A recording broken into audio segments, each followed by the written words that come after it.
सबको देखा बार बार दीपू भैया जब की बार, सबको देखा बार बार दीपू भैया जब की बार।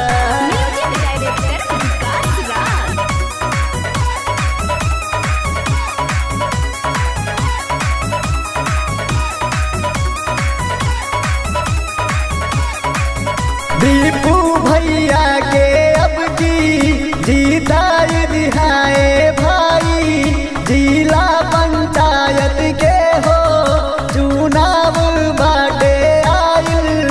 दीपू भैया के अब की जीताई दिहाए भाई, जिला पंचायत के हो चुनाव बाटे आइल। हो इनके भी कापुर दितिए से लइहा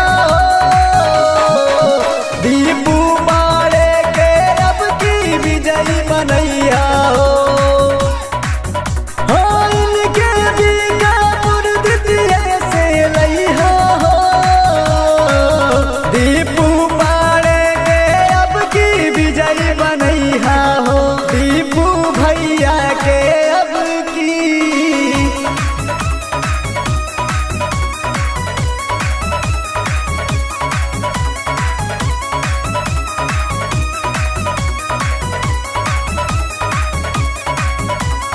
क्षेत्र में करी है काम इनके बहुते बाटे नाम, लड़का बूढ़ जवान सबके करे ले सम्मान।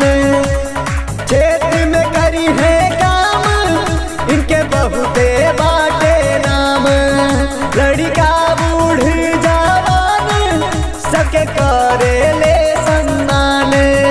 अब की बीकापुर से लइहा इनके विजयी बनैहा, सनी मिसिर के बतिया तू तनिको नहीं भुलैहा। हो इनके बीकापुर दितिए से अब की लइहा